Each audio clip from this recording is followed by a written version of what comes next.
Hi, guys. Thanks so much for tuning in today. We have an amazing guest, Agent Mike Odell from the Bobby Ball Agency. He's going to answer so many questions, burning questions that you have about getting your kids into the business. So come join me. Let's welcome in Pop on Mike. Mike Odell. Mike Odell. He's in the dark. Whoa, Mike was there. Hey, There he is. I love computer glitches in the world of Zoom. Mike, I'm so happy you're here. And I'm so happy you're here because you're my friend and I haven't seen you in so long. And so it's so nice. I agree. Thank you.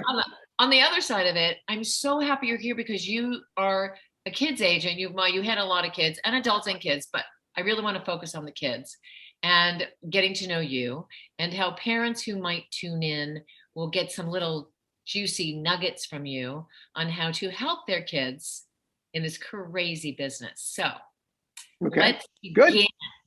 So, Mike, first of all, how long have you been at Bobby Ball? I've been at Bobby Ball since 2006. This is my 15th year. And before that, I was with the agency where we met for 2, 3, 4, 5, 6, 7, 8, 9, 10, 11 years. Where was it? So, Where did we meet? Where? that was SBB Talent. Oh my God. Yeah. Yeah. That was a while ago. Yeah. That was so Yeah. long ago. Uh-huh. Oh my gosh. Yeah. Incredible. Well, Okay. So, but you've always been an agent. You've never been a manager. You weren't an actor. You just have always been an agent. What's the background? Tell us. my first job with an agency was a temporary receptionist. And it was back in the days when you didn't have computers at your desk and you didn't have voicemail. You had a pen and you had a pad of paper and you had fingers. And that was about it. I miss Uh, those days. yeah, I kind of do too, as hectic as they were. Those were also the days when, for voiceover auditions, the actors had to come into the agent's office. You didn't have all the MP3s and the digital audio. So you got to know your client base a little bit more intimately, as it were. Yeah. But I worked at that job about the first 20 minutes. I decided I didn't want to ever do anything else again. It was just magnificent. Oh, that's Yeah, I incredible. love actors. I love the energy that they bring to everything. Where else could I meet the people that I've met throughout my life? So Honestly, nowhere else. Because actors, artists have a vibrancy to them that's intoxicating, that you want to hang out with. And it makes you feel good. exactly, great word. Yeah. Okay, Wow. so you're at Bobby Ball. Let's answer some questions because we have a youth department here and I don't have all the answers because we mostly coach and train adults. But when kids are getting started, what do they do? What is the best way to get that jump start? If I were a parent of a child who expressed interest, I would put them in a class because that's going to be the first taste, the first necessary taste of the work that they have to put in, and that really separates the wheat from the chaff on it. A lot of people want to be movie stars, but they don't want to be actors, and you can't really do that. You have to be both. If you're going to be one, you got to be the other. And in order to be an actor, you have to put in the work, and it's long hours by yourself and with others, and listening to coaches and listening to trainers and listening to directors. And the first hint that you're going to get of whether or not that's for you is to be in a class. That's why I like your program. You bring people in, you bring different people in, you Yes. go at different speeds, you go from different Levels. angles at it, and it gives the kids a whole. I mean, my daughter was in your class for a while, Yes. and she cherishes that time. Yeah. She doesn't want to be an actor anymore, but she had a ball. Yeah. So it's and a lot of kids would get into it, and then soccer seems like a better idea 2 years down the road. That's fine. You haven't lost anything. The child's come out of their shell. They learn to express themselves better. And then if they do want to hang in and study it, then they can either keep studying with you or get a referral somewhere else. But Yeah. the main thing, the very first thing, is get them in a class before you worry about pictures, before you worry about agents, before you worry about scripts. You get the child in a class and make sure that this is something that they're going to want to invest the time in. Right. And just training it builds self-confidence anyway, and it gets them to find their personality, whether they pursue it or not. So it's a win-win all the way around. Exactly. Yes, exactly. That's what happened to my daughter. She was special. She really, how is she? Okay, that's a side note of a podcast. But Well, okay. she's 17 now. That's how she is. Yeah. I love it.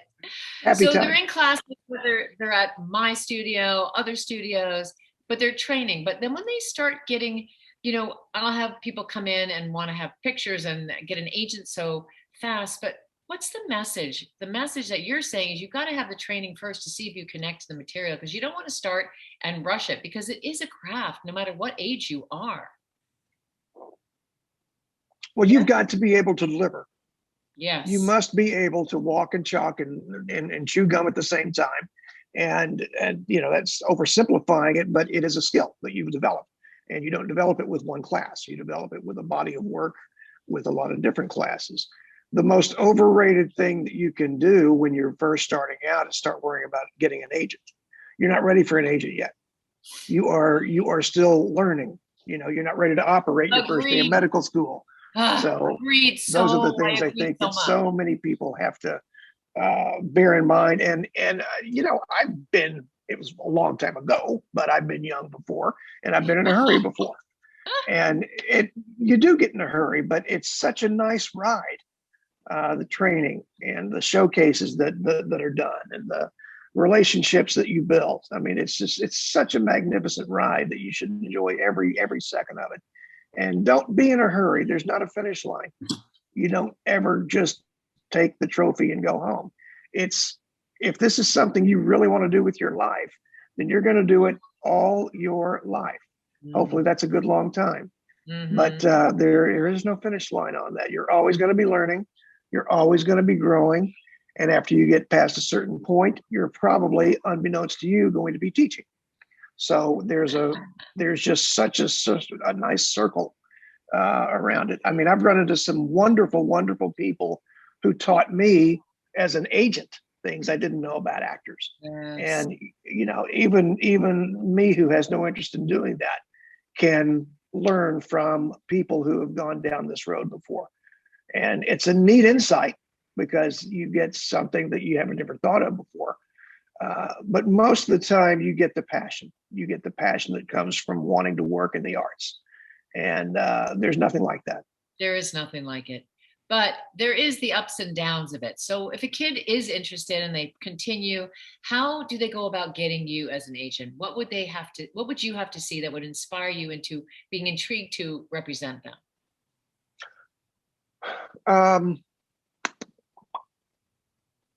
The main thing I would have to see is training. I'd have to see the resume. Most agents who are representing kids look at the back of look at the resume first before they look at the headshot. But how do they create a resume if they don't have one? Just their name and their studio they study? How do you? Everyone has a resume. Everyone has a resume. If you can do something, put it on your resume. So many skills are being sought after in commercial work now. Even some movie work. They want kids who can sing. They want kids who can ride bicycles. They want kids who can ride, the computerized scooters, skateboarding. I mean, if you can do any of those things, put it on your resume. If you can bake a cake, put it on your resume. That's you can follow a recipe. You can bake a cake, put it on your resume. And don't. I mean, if you can't sing like Ariana Grande, that doesn't mean you can't sing. That means there's only one Ariana Grande.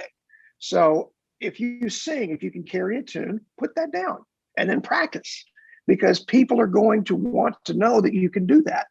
And then you take your course, you take a couple other courses, you put that training down there. If you take a class in theater at your local school, put that down there. Put down something that lets me know that you're actually interested in this business. Mm-hmm. Because it's a really a short walk to the next hobby over here if you get tired of going to acting class every Thursday and Friday. Yes. So those are things that I get scared of, and I don't want to take somebody on and put all the work into them and then have them go away after 2 months because it's too much work. So when they come to you and you have a recommendation to meet these people, do you give them material to come into the room for you, or do you just want to get to know them and get a sense of who they are? And then we're going to move on to the subject of how to handle all the rejection that comes along with this business for kids. Mm-hmm. Most of the time, I will have seen them work before. Okay. So reading when they come to meet me is not my priority. Mm. I will have seen them at a showcase, at, whether through Zoom or whether, live in a theater. Mm-hmm. So I'll have an idea of what they can do with copy. More than that, I'll have an idea of what they can do with direction. And, it's easy to sit up there and do a monologue in the mirror. But when someone's telling you to do it like you're holding a banana in your ear, that's a different thing altogether. I'm not so sure I you've would got to be understand able to that see direction. I don't know what that means to hold a banana in your ear. Is that what well, that that's meant? you just did it. Oh, okay. Yeah, you just did it. See, it's perfect. Don't overthink it. I'm going to want to get to know them, and I'm going to want to get to know mom and dad. And I'm going to want to get to know mom and dad and exactly how enthusiastic they are about this, exactly how much they already know. They have got to be able to know that they can trust me because I am dealing with their child. Yes. And they've got to know that I am going to allow them to be the leaders in the relationship because they're the parents and I'm the agent. But most important, they're going to know that we have to communicate. Sometimes you have to give news that is not so hot. You didn't get it. Your audition got canceled. They gave bad feedback on you, and you've got to be able to put that in a way that's not going to cut off hope. Correct. Bad news happens. I've had people tell me what a rotten agent I was. I don't always agree with them, but something can be fixed. How dare they? Well, listen, you never know. But basically, the point is, yes, it doesn't matter what anyone thinks about you, and it doesn't matter if you get the good or the bad. It has to roll off. So the parents have to be kind of calm and focused, and it's not a big deal. Can't be a big deal. It's much easier for the child to handle the rejection than it is for the adults to handle the rejection of their child. I mean, that's been my experience. The kids are more like, well, yeah, okay, that was fun. I had a good time. I got to go to Warner Brothers. I got to go to Paramount Studios. I had a good time. Let's do it again. Yeah. And the parents are, just a little bit, but what do you mean my child was not the best one? Well, yeah. And then it ends up they go with someone who is 5 years older and is a different gender or a different ethnicity. You never know what they're going to be looking for because they don't know half the time what they're looking for until they see it. That's why you have to be you. It's so important that you be you and don't try and fake and be something else because they can spot that a mile away.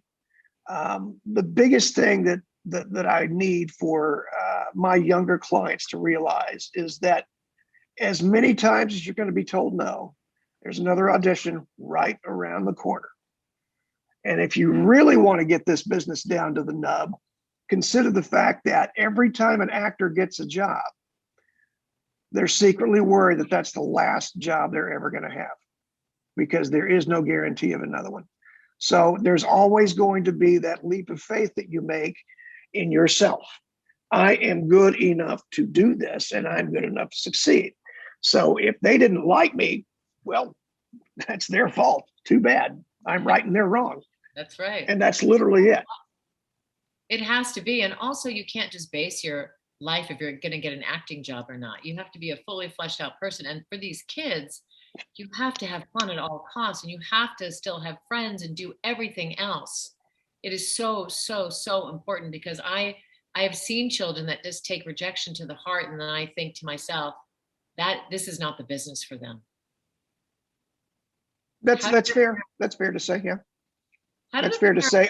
I recommend any rejection coping with a trip to Disneyland or with a birthday party, with something that is real, something you go out and you can experience and is going to just make you forget completely about that other experience. I mean, there's so many things to enjoy in this city where we live. that, go for a bike ride, go for a hike, go ride a horse. There are just a million things to do, and get away from acting for a day. It can't be all consuming. It can be what you've chosen to strive for, but it can't be all consuming. Such a good point. So parents, when they want to read and coach their own kids, is that a faux pas? Can that interfere in the child's productivity when you hear the parent's voice on a tape? How do you feel about that particular situation? I know how I feel about it, but how do you feel Yeah, about it? I personally would rather the parents be mom and dad, Yes. and whatever encouragement they can give, whatever however they can encourage things along is fine. I don't have a problem with mom and dad practicing and reading with them. I do have a problem with someone who's never directed before directing. And that's somebody, this is someone, obviously, if you're a child, you've trusted with your very existence. So, who am I to tell them they don't know how to direct? But I think it's that fine line that the parents the love that they have of their own child blinds them from seeing what the story is about and what needs to be conveyed by the writer's words. It's only based. Oh, well, that goes without saying. Yeah, yeah, that goes without saying. But that's the same thing as if I tried to coach them. You've got to have someone who knows how to break down the scene, how to get the purpose across, and where this character fits in telling the story. And that's what the acting coach does. I don't know how to do that with a gun to my head, so I can't even, I'm impressed that I know that much. So, but I wouldn't know how to tell someone to do it.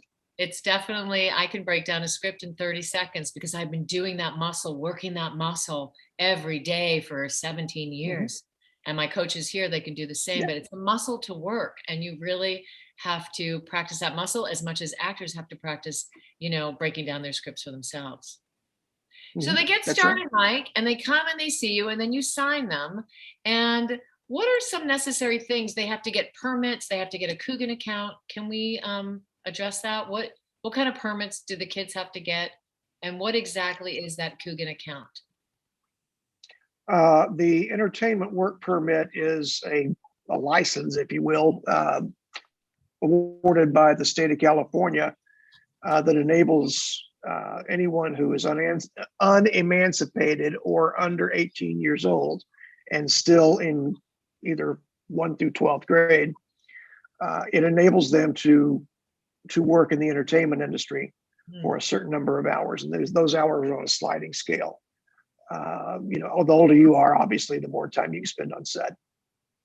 Without that entertainment permit, the production company can get fined, and that's not a cheap fine. I mean, that's a very, very expensive penalty because you're violating child labor laws, and you have to be able to go to school a certain amount of time when you're on set, have some free time a certain amount on set, have some rest time a certain amount on set, and have some meal time a certain amount of time on set. The rest of the time is there for filming. And again, the closer you are to 18, the more time in an 8-hour day that you can spend on there. But that is a must for anyone who's under 18 who is not emancipated. How do you get that permit? How do you go about getting that? You just go down to... Well, in the days of COVID, you go to the Entertainment Work Permit Office, the California Employment Office of Entertainment, I believe that's what it's called, in Van Nuys. And you actually go, don't do it over the phone. Don't do it via email. In the age of COVID, go there. See when their offices are open and go stand in line. Because they're 6 weeks, 7 weeks behind in getting them out via mail or email. They're only open a few days a week. And so they're backlogged. It's just it's a big process. And what information do you have to bring? Just your birth certificate? Birth certificate. You have to bring your school, your educational school. You have to bring your recent report card. What do you call it? Your report card? And then your teachers, your academic administrator has to sign off on it. Some schools have a rule about how many days you can miss without being penalized.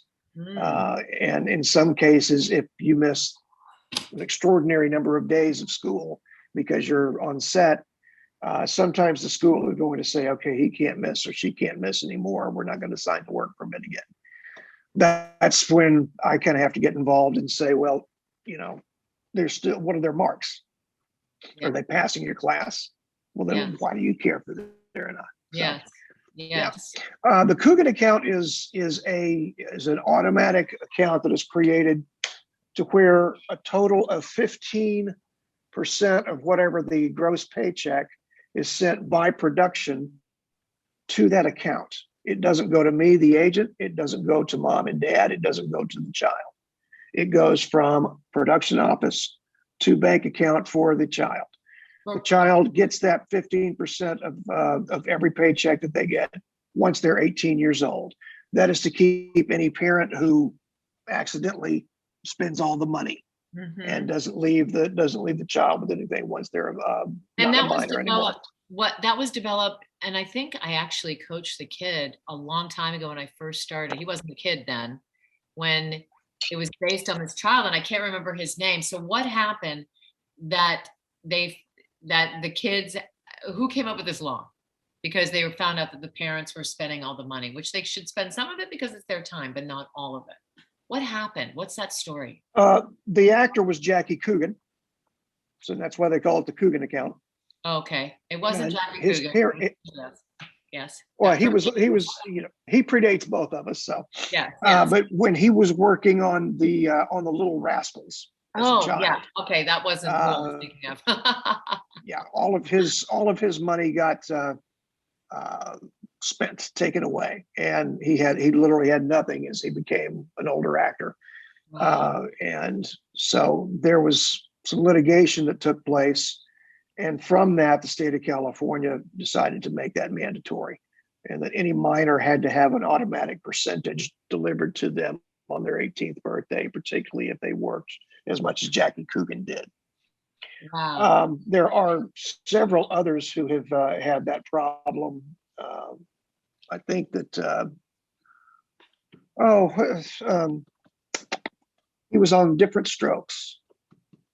Gary Coleman. A little bit. Yeah, Coleman. Gary Coleman. Gary Coleman ran into some problems with that, and it's simply a matter of, where did the money go? You got to manage your money, and that's something else we can talk about if you have any time. Yes, the business of the business is so very, very, very, very important as well. Well, but let's address that. I definitely want to address that next, because so the Theogan account protects the child and gives them 15% that money is going to be put away. And is it almost like stocks where it grows, or is it just that set money that's there and it stays there? It's set money that stays there. Okay. And is it only in California? I feel like it's everywhere. I could be wrong. I believe it is everywhere. Yeah. Anywhere you would get it, anywhere you would have child labor laws, you would have the Theogan account for entertainment purposes. Let's talk about as long as it's SAG, as long as it's a SAG franchise. Right. So non-union is what you're addressing, and so there's no protection in the non-union world. That's why you have a no. There's not. Right. Yeah, so that's correct. Yeah. So the business of the business. What were you going to say about saving your money, putting money aside? That's where the parents really have to come in. I mean, that's where the parents should really come in, because most of the time, a 7-year-old, an 8-year-old, a 9-year-old they're simply not going to be concerned about that. No. They are up for the lines, they're up for the auditions, they're up for the work, the joy of being on a set, all that good stuff. But I mean, half the kids don't care if they even get paid. That's not really healthy on their part. So the parents have to step in and say, what is the gross on this? Make sure you fill out the tax forms, make sure that if you want to become incorporated, there are seminars that the Screen Actors Guild gives on this, acting for minors, that parents can attend. And there are also, in this glorious age of YouTube, several how-to videos on getting your child started business-wise in the entertainment industry. A lot of that has to do with music, and a lot of it has to do with being in theater on the East Coast and in Chicago and Miami. but the same rules apply. Take care of your money and make sure that you have the tools to, every year get your headshots done, and every year keep your resume updated. Make sure your Theogan account's done, and then monitor your money as it's supposed to come in. Get an agency that you can trust to do that, and make sure that you speak to them about it. Let me ask you this question. How much percentage, legit agents like yourself, how much should the parents know that you're going to be taking? Is it 10%? Is it 15%? Do managers take 15 and agents take 10, or should it be 10 across the board? And when you are quoted a quote, is it that quote plus 10%? And to have the parents not shocked when all those taxes are taken out and their paycheck is half of what they thought it was going to be. An agency is going to take 10%. Okay. They're never going to take 9, and they're never going to take 11. It's always 10%. Of union. Non-union is 20%. I got you. Non-union is 20 because there is no long-term payout, and we have to monitor the money for ourselves. Managers usually negotiate anywhere from 7.5 to 15, but that's negotiable. The managers are not bound by the state as agents are. If you wanted to be a manager tomorrow, you could go out and be a manager and not have to register and get a license or anything like that. Right. As far as the plus 10 that you mentioned, yes. You don't get a plus 10 on commercials. That comes out of the actor's pay. You get a plus 10 on a TV show. So that doesn't come out of the TV show money. And it's very important, again, for the mom and dad to ask at time of hiring, can you tell me how much money we're going to get from this on the shoot day? Because we want to make certain that, we know what we're going to get. And I tell them you're going to get, I think it's scale, I believe, is $671. I'm either one contract behind for on camera, or it's 671. So it's 671 minus 6710, and then minus all the taxes that you want taken out. So let's say if you have a lot of taxes taken out, you're going to get about $400 so let me just, after commission. Let me just address the taxes situation, because it's a kid, so they don't have any dependents, don't they? How do you do that? Information for the parents. You do it the you'd fill out the same tax form that you would, and then you get it back. But so what do you claim for your kid? So the kid claims zero exemptions, or one exemption? No, the kid they claim one exemption. They can claim one exemption. So there's a lot of taxes, but they'll get that back at the end of the year. So That's be correct. alarmed. That's correct. Which is very, very, very important to know, because you get a lot of W-2s, and if you've worked a lot, and you got to keep track of those. So it's important to keep a diary. Remember when you worked and what you're supposed to be getting a tax form from. There just is so much to keep track of. And again, I'm not going to trust my 17-year-old daughter to keep up with that. So, don't trust an 8-year-old to keep up with that. Absolutely not. So you have to have everyone, but it's a business. So the parents, I would think, have to treat it as such and keep a track of the appointments, how they went, just for themselves to know about the business.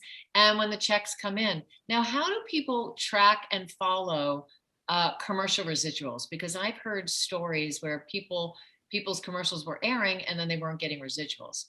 I don't know. So how do people keep track of that? It's a little bit easier these days. There's a website that you can view how many spots your spot ran. I want to say it's called ISpot, something like that. It's where a commercials run, and you can go to see your commercial. You can go and watch yourself be in your commercial, or it can tell you when it's been taken down, when the ad company's not using it anymore. How many times it ran? Mike, what's that called? Because that's an incredible amount of information. I didn't even know that existed. I want to tell some of my adult friends about that. I believe, if I'm not mistaken, it's called ISpot. I-spot or ISpot? Say it again. New standard for TV. It's ISpot.tv. Okay, say that one more time. ISpot TV, the new standard for TV ad. measurement. That's amazing. Great. Hold that. He's showing it for Yep. those listening. He just showed it, but we'll put that into the bio. Okay, Yeah. that's really, really helpful because I didn't know, because people were just asking friends, did you see it? Did you see it? Did you see it? So you got to really keep track. You have to be productive in the business end 1000% as much as you have to be in the artist end. Do you agree? By all means. By all means. Yes, ma'am. Yes, ma'am. And Yes. again, if I were a parent, I would share that information with the child, whether they want to hear it or not, because the child is going to have to do it for themselves ultimately. Do you know an actress by the name of Danielle Panabaker? I think she was on The Flash, something like that. She's on something currently. We were neighbors with them when she and her sister were coming up in the business. And I've watched her from age 15 or something like that now up to age 30. And that's really a shining example of someone who learned at mom and dad's feet exactly how to take care of your own money and your own responsibilities. It's very, very important that parents teach their kids that.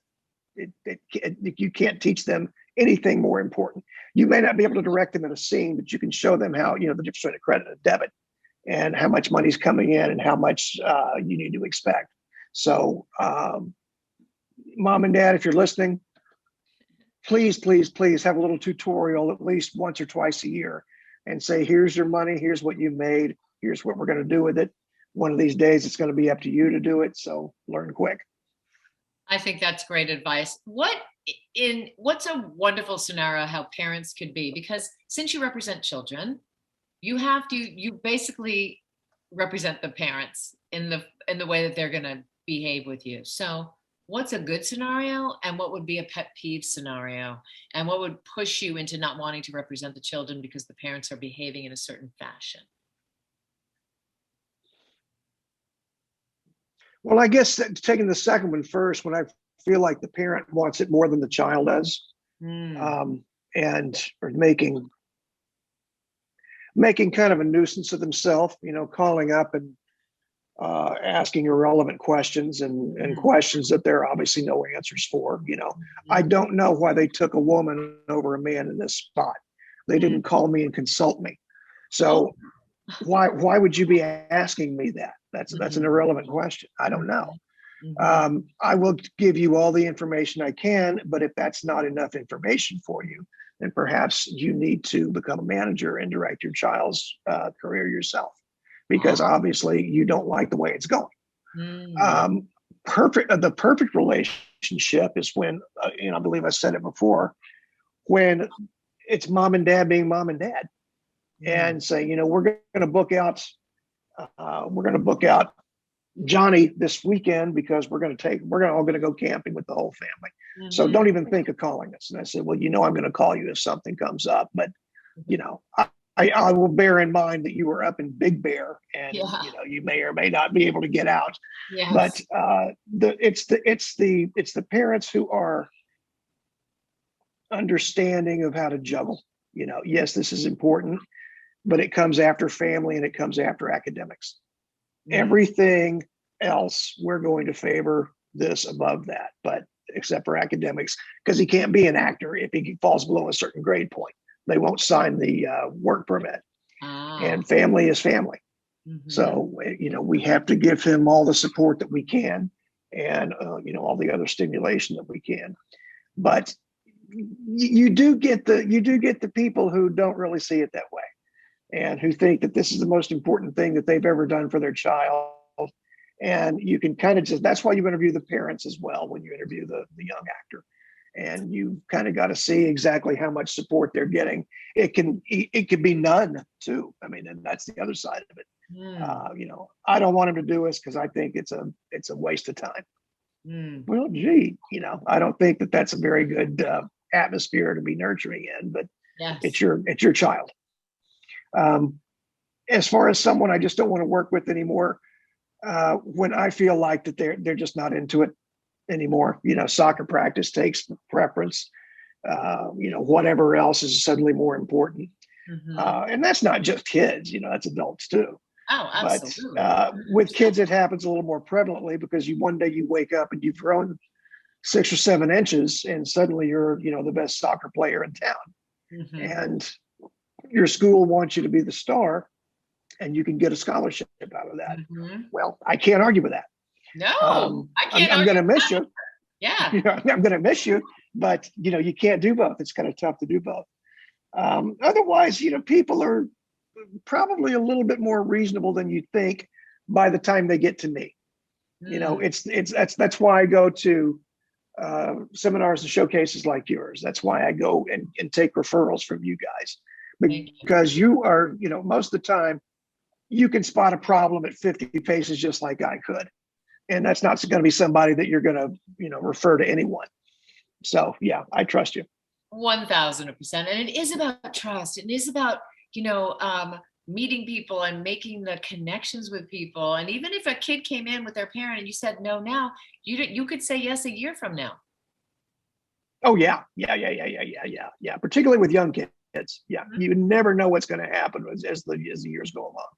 There's a I, young man who I represented for 5 years at SBV, who I did 3 interviews with before I took him, wow. and he was not ready, and then he was not mentally ready, and then he just came in and said, "What do you say?"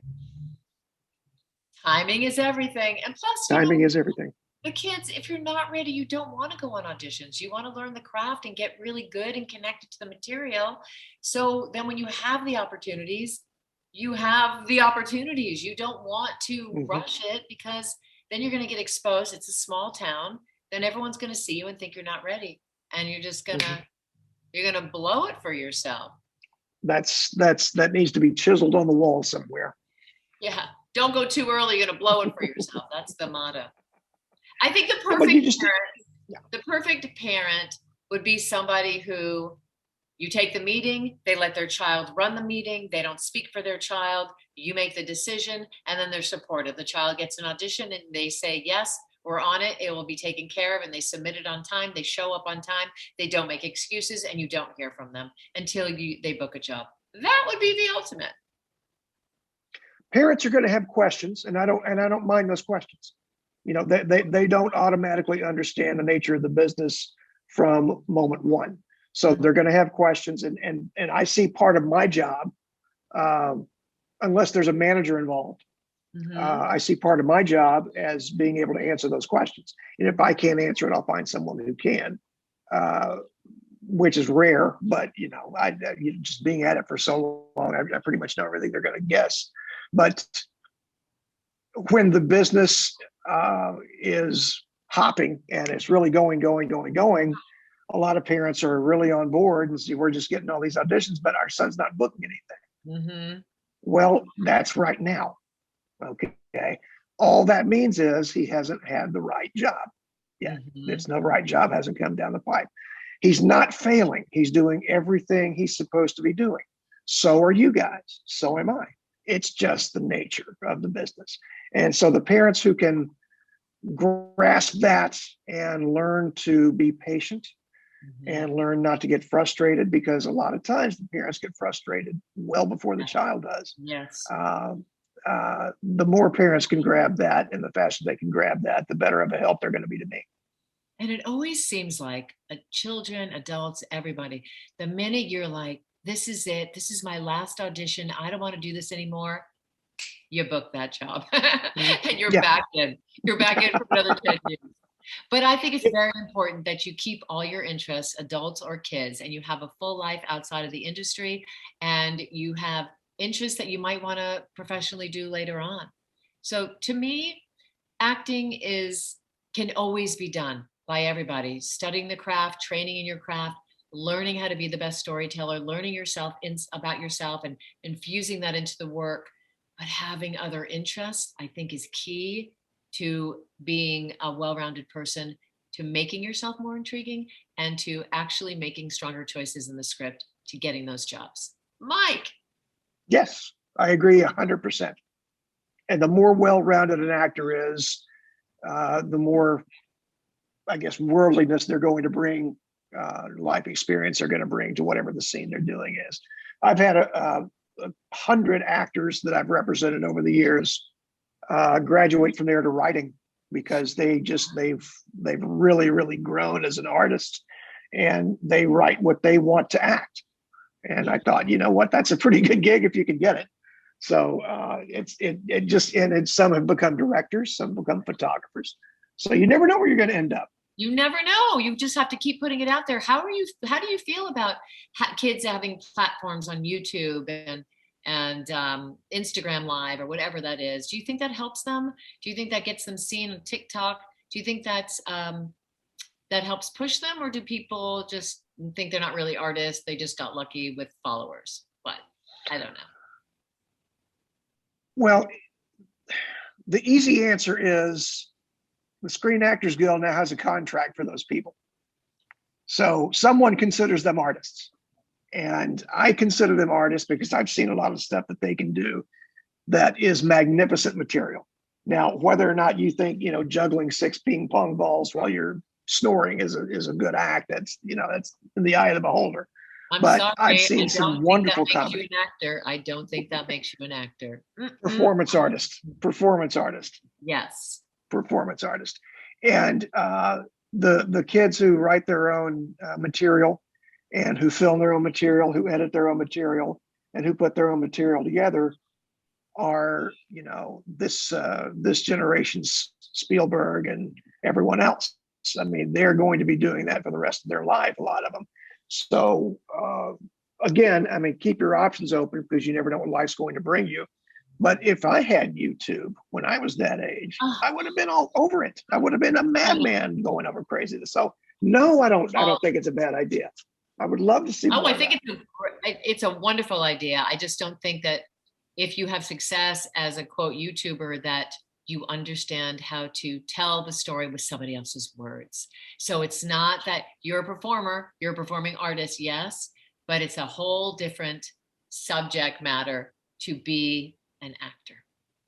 Yes, I agree with that. And again, I mean, there are a lot of ways to entertain people.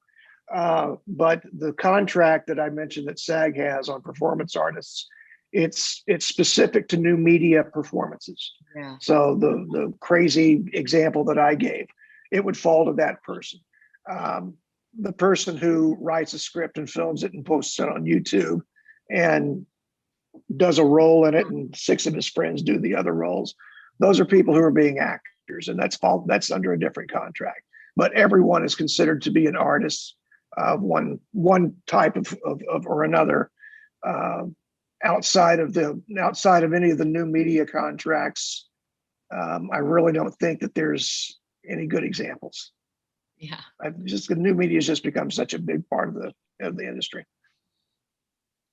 So how do they make that jump, though? Which I do believe. I think it's a gift right now, guys. It is a gift to have that platform, to find your voice and to tell a message. I think that kids can have a platform now, but serve it in a good way. Serve the world. Do a give back.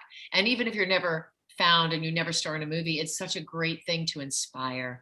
And I think inspiration is part of performing, to lift people's spirits up and to be a guiding force. And because of the YouTube and Instagram, look how I say it, the YouTube, because of YouTube and Instagram and all that, there is just, God, there's so much opportunity out there. Well, I'd often tell the youngsters, those kids 10 and under, if you want to do a YouTube video, what's your favorite joke? Tell your favorite joke on YouTube and have your brother film you. And that's how you begin. That's how you start. And then tell your favorite joke and have your brother film it, and then film a laugh track on TV that has everyone laughing. And then tell a story that you like. And you can either tell it reading from a book or you can act it out. But get your camera and be an actor. And that's where you're going to start. I mean, if you're going to be Meryl Streep had to learn how to cook to be Julia Childs. And that was a real struggle for her because she didn't have an awful lot of acumen in that. If you're going to be a filmmaker, you have to learn a little bit about everything. And a film producer, the same thing. And you have so much of it at your fingertips as a young performer now, because you can make a movie pretty much for free. You I can. mean, you can make it for free. You can make it for a couple of $100. You can make it for the cost of software, and you can air it and find an audience. And that's really, I think, something that more young actors should take advantage of. And young actors is relative, however old you want to be to try that. It's an endless business. You could be any age to start it. You could just do Correct. it whenever you want. And yes, you guys, the message, do it. Get that platform, get out there. And agents like you, Mike, you'll see it. It might plop right in front of your face, and there's something about that person that's intriguing. And then It's happened. Begins. It's happened. Yes. It's happened. It has happened. Yeah. Okay, before we close out, let me just reiterate. So pick training, then pictures, resume, help with a resume from a friend or go look it up. Then they meet you. They have to be prepared for going out. They need a, what's it called? A license, what is that called? It's a work permit. A work permit. They need the work permit, and then to set up a Theogan account right away, even if you're not working. Isn't that required? That the Yes, state it is. do that? And then you are off and running, and make sure in this world of Zoom and COVID that you have proper lighting, that you have proper places to, help you to sculpt your material. And Mike, before we close out, 3 pieces of advice to stay on that path of achieving. What advice maybe to the parents and maybe to the kids? Never stop learning. Never, ever, ever stop learning. I've had acting teachers refer kids to me, and I've signed them, and they suddenly quit the class.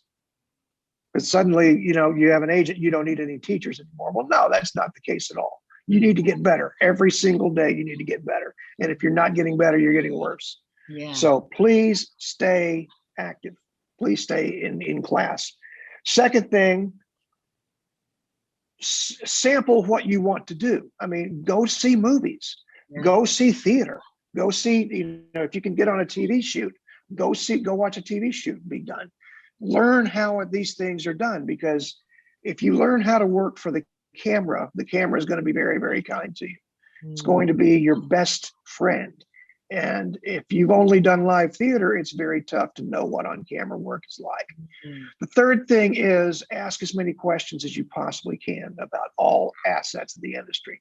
And that gets back to number 1, stay in class, but don't just stay there and do a scene. Ask your teacher what they've been in. Ask your teacher about the business of the business. And if they can't answer your questions, they can bring someone who can in to inform you. But just keep learning and keep asking. Thank you so much for coming today. I'll see you, because I know you're coming to all my showcases, adult ones and the youth ones. But I'm so pleased because you're so supportive and you love what you do, and it resonates, and people are so lucky to have you as their guide and their agent. Love you. Thank you for joining. You're very kind.